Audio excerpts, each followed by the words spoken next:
আসসালামু আলাইকুম বন্ধুরা, আশা করি সবাই খুব ভালো আছেন। আজ আমি আপনাদের নিয়ে যাব আমাদের এলাকার খুব পরিচিত এবং জনপ্রিয় একটি জায়গায়। হ্যাঁ, আজ ছিল খাঁড়েরার মেলা। মেলা মানেই তো একরাশ আনন্দ আর ছোটবেলার স্মৃতি।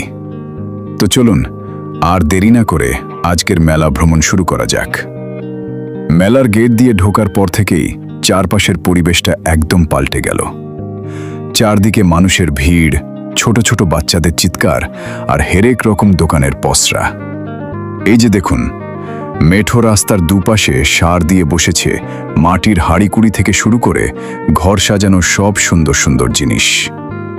মেলা মানেই যে এক মিলন মেলা, সেটা এখানে না এলে হয়তো বোঝাই যেত না।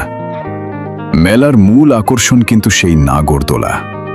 ওপর থেকে মানুষের সেই চিৎকারের শব্দ আর আলোর ঝিকিমিকি সব মিলিয়ে এক অদ্ভুত উত্তেজনা।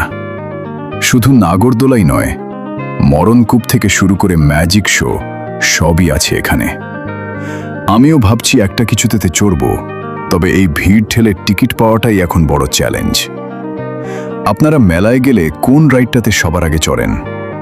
কমেন্টে অবশ্যই জানাবেন। কিন্তু ঘুরতে ঘুরতে পেটে তো ছুঁচো ডলছে, আর মেলায় এসে জিলিপি আর পাঁপড় ভাজা খাবো না তা কি হয়?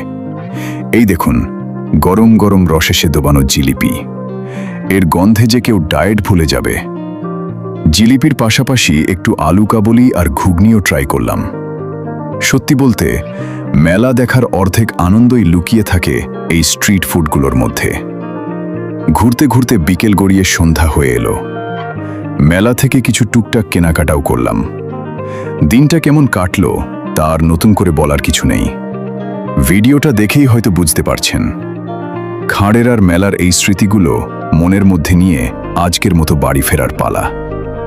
ভিডিওটি ভালো লাগলে লাইক করবেন, আর আমার সাথে এই মেলা ঘুরে আপনাদের কেমন লাগলো জানাতে ভুলবেন না।